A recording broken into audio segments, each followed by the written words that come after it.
Olá pessoal, tudo bem? Bem-vindos a mais uma aula no canal Matemática é Prática. Nesta aula de hoje estaremos resolvendo algumas questões de Enem, para que você possa praticar um pouco seus conhecimentos, relembrando sobre razão, proporção, expressão numérica e as 4 operações. E nessa aula de hoje eu quero pedir para você que está assistindo esse vídeo, pegar papel e lápis para que você possa fazer junto comigo as atividades. Afinal, praticar matemática não é só assistir, e sim fazer juntos. Nossa primeira questão é a questão 144 da prova azul do Enem de 2022. Eu vou ler ela para vocês. Cada número que identifica uma agência bancária tem 4 dígitos, N1, N2, N3, N4, mais um dígito verificador, N5. Todos esses dígitos são números naturais pertencentes ao conjunto de 0 a 9. Para a determinação de N5, primeiramente, multiplica-se ordenadamente os 4 primeiros dígitos do número da agência por 5, 4, 3 e 2.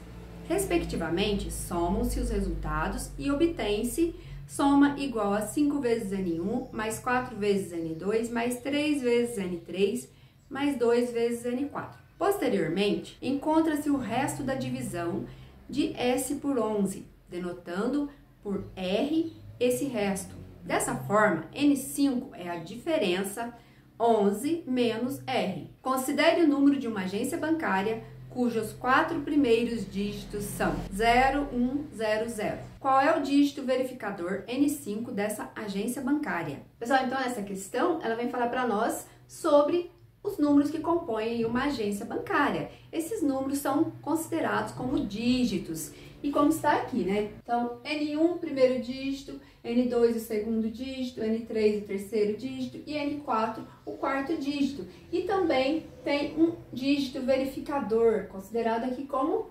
N5. Essa questão, ela nos fala também que para a gente encontrar esse N5, que é o dígito verificador, nós temos que fazer uma multiplicação.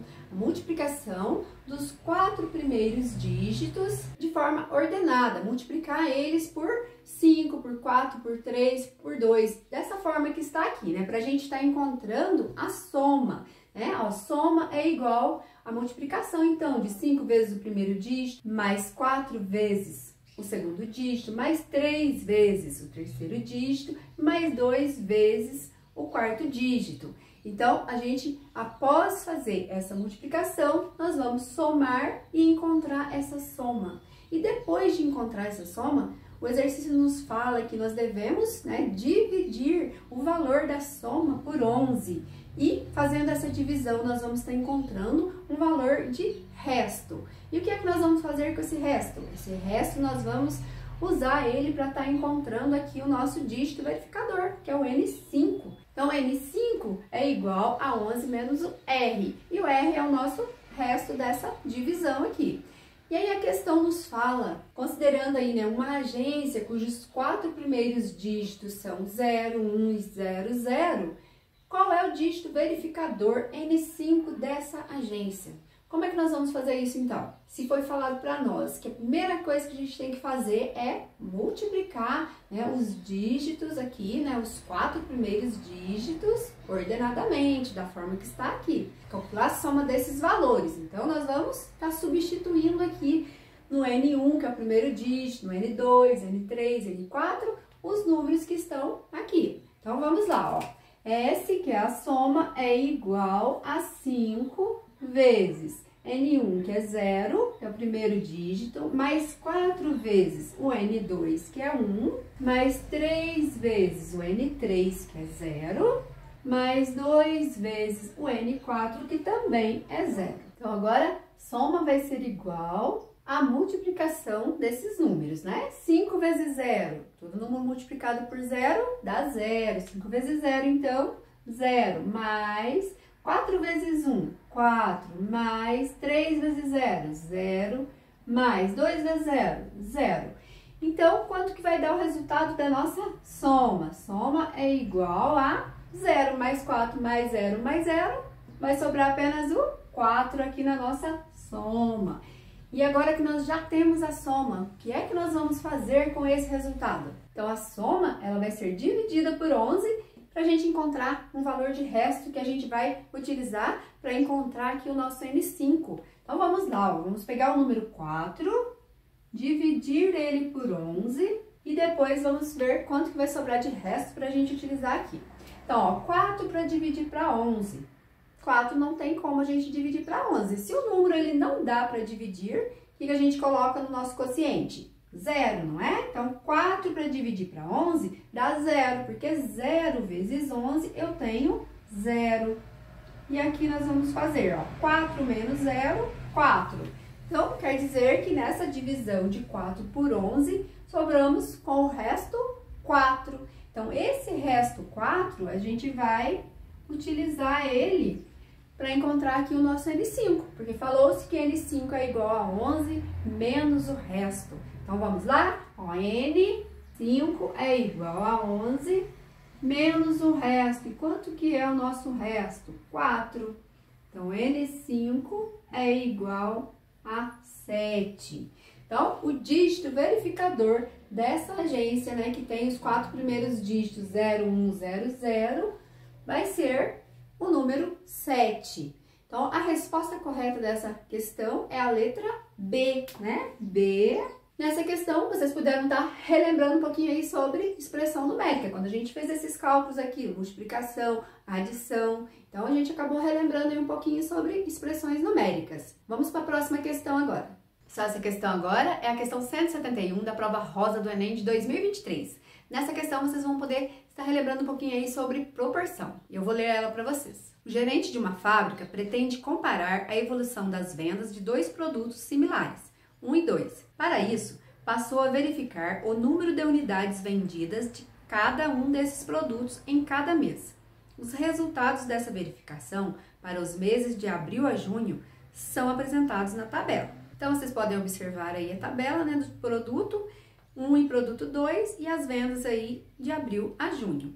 O gerente estava decidido a cessar a produção do produto 2 no mês seguinte àquele em que as vendas do produto 1 superassem as do produto 2. Suponha que a variação na quantidade de unidades vendidas dos produtos 1 e 2 se manteve, mês a mês, como no período representado na tabela. Em qual mês o produto 2 parou de ser produzido? E aí, pessoal, preparados para resolver mais essa questão? Então, vamos lá. Essa questão, ela vem nos falar sobre uma fábrica, onde o gerente ele quis comparar a evolução das vendas de 2 produtos similares. E ele acompanhou essa evolução nos meses de abril a junho, conforme a tabela.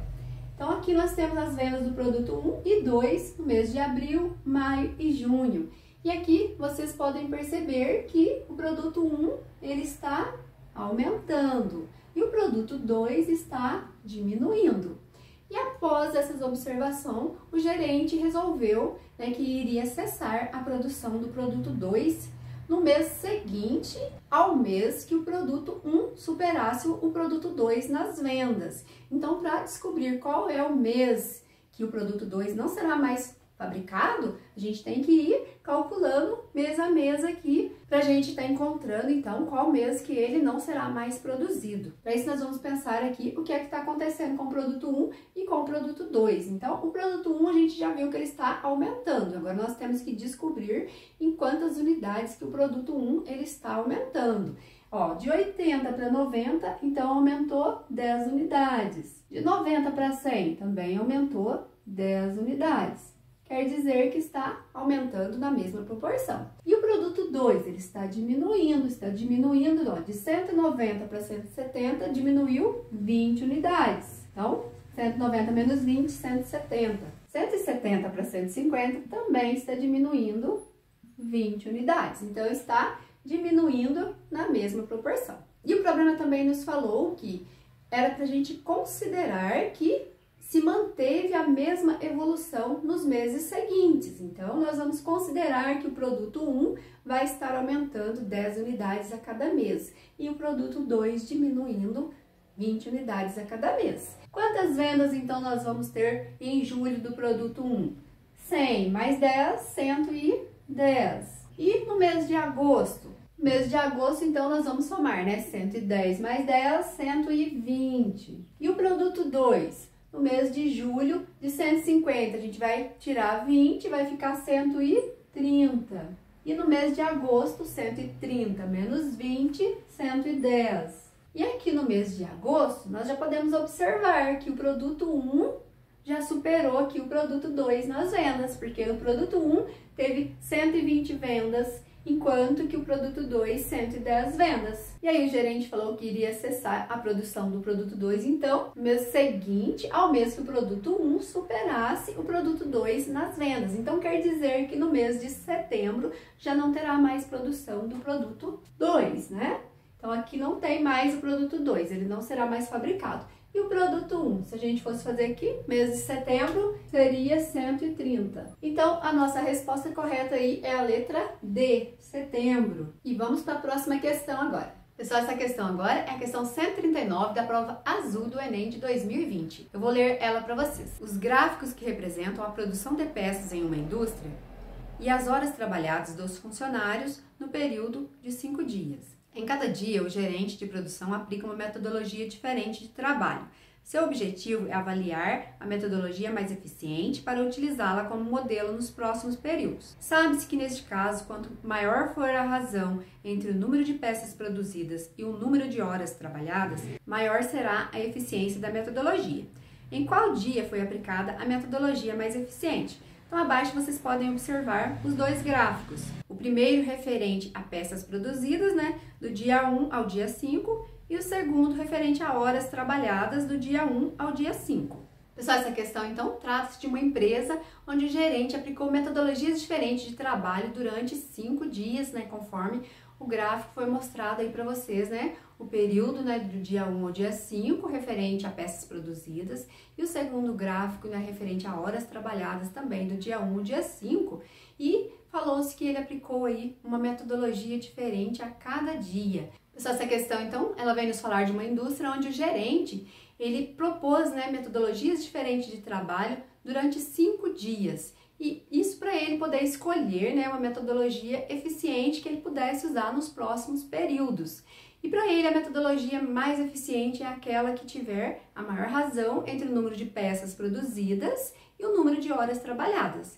E aí, como vocês puderam observar aí no gráfico, né, tem dois gráficos, o gráfico falando das horas trabalhadas e o outro gráfico falando aí da quantidade de peças. Agora nós temos então que montar essas razões para ver qual delas vai ter o maior resultado, para que então o gerente, né, escolha essa metodologia para estar trabalhando nos próximos períodos. Então, o que é uma razão? Uma razão nada mais é do que uma fração. Então, eu já deixei pronto aqui para vocês a razão entre o número de peças e o número de horas trabalhadas a cada dia. Não, no dia 1, olhando lá no gráfico, vocês podem ver que tem 800 peças e no gráfico das horas, 4 horas trabalhadas. No dia 2, 1000 peças, 8 horas trabalhadas. No dia 3, 1100 peças, 5 horas trabalhadas. No dia 4, 1800 peças, 9 horas trabalhadas. No dia 5, 1400 peças, 10 horas trabalhadas. E aqui, então, agora, o que nós vamos fazer com essa razão? Nós vamos fazer uma divisão, porque uma razão é uma fração e também é uma divisão. E agora, então, o que é que nós vamos fazer depois de ter montado essas razões? Nós vamos fazer a divisão, porque uma razão é uma fração e uma fração é uma divisão. Então, agora nós vamos fazer a divisão dessas frações, que é uma razão, né? Vamos fazer a divisão para encontrar aquela que tiver o maior resultado. E aquela que tiver o maior resultado será a nossa metodologia mais eficiente. Então, vamos fazer a divisão agora. Ó, 800 dividido por 4. Então, vamos fazer aqui, ó, 800 dividido por 4. Então, 800 para dividir para 4. Tenho 8 para dividir para 4, 2. 2 vezes 4, 8. E aqui, zeramos a nossa conta. E agora nós temos um zero para baixar. Baixamos o zero. 0 dividido por 4, 0. 0 vezes 4, 0. Aqui nós temos 0 novamente e abaixamos o nosso último 0. Então, 0 divide por 4 novamente dá 0. 0 vezes 4, 0. Então, aqui deu 200 na nossa divisão. Nessa conta aqui da divisão, eu queria que vocês observassem uma coisa, ó. Quando a gente terminou aqui, ó, que a gente fez 8 menos 8, 0, e aí a gente tinha 2 zeros ainda para baixar, Vocês observaram que a gente baixou o zero e acabou passando ele para o quociente. Então, sempre quando a gente for baixar zero, mas não tiver nada de resto para a gente estar juntando com o zero, esse zero ele já pode ser passado direto para o quociente. Não precisa estar fazendo essa parte aqui que eu fiz. Então, nas próximas contas, vou fazer mais direto para você estar observando. E agora nós vamos fazer a conta de 1.000 dividido por 8. Então, aqui 1.000 dividido por 8. Então, 10 divide por 8, 1 vezes 8, 8, 8 para 10, 2, abaixo 0, 20, 20 para dividir para 8, dá 2, 2 vezes 8, 16, 16 para 20, falta 4, né? E abaixamos o outro 0, 40, então 40 para dividir para 8, dá 5, 5 vezes 8, 40. Zeramos aqui a nossa conta, então o resultado aqui, 125. Agora vamos fazer a divisão de 1.100 por 5. Então, 1.100 dividido por 5. Então, eu tenho 11 para dividir para 5. Dá 2, 2 vezes 5, 10. 10 para 11, 1. Abaixo 0, 10. 10 dividido por 5, 2. 2 vezes 5, 10. Zeramos aqui. E nós temos um zero para baixar. Mas eu preciso baixar o zero? Não tem nada para me juntar aqui com o zero, né? Não tem resto nenhum. Então, eu posso passar direto esse zero para o meu quociente, vai ficar 220. Agora vamos fazer a divisão de 1.800 por 9. Então aqui 1.800 dividido por 9. 18 para dividir para 9, 2. 2 vezes 9, 18. E aqui zeramos. E temos dois zeros aqui, então a gente não precisa baixar, porque não tem nada de resto aqui. Então a gente pode passar direto para o quociente, então deu 200 aqui. E agora vamos fazer 1.400 dividido por 10. 14, então, para dividir para 10, dá 1. 1 vezes 10, 10. Para 14, falta 4, abaixamos o 0. 40. 40 para dividir para 10, 4. 4 vezes 10, 40. Zerou aqui. Temos um zero para baixar, mas não tem nada para juntar com ele, então a gente pode passar o zero direto para o quociente. Então, 140 é o resultado aqui. E agora, vamos descobrir qual é a metodologia mais eficiente, então. É aquela que deu o maior resultado aqui da nossa divisão. Vamos observar, então, que é o dia 3, né? Que deu 220. Então, a resposta correta aí é a letra C, 3. Então, vamos colocar aqui embaixo, ó.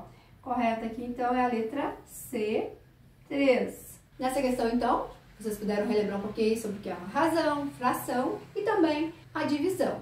Espero que vocês aproveitem essas dicas aqui da divisão com zeros. Pessoal, termino por aqui então a aula de hoje. Eu espero que vocês tenham aprendido um pouco mais aí com essas questões do Enem. E eu conto com você na próxima aula. E se você não é inscrito no canal, se inscreva, ative o sininho para não perder nenhuma notificação. Fiquem com Deus, até a próxima aula.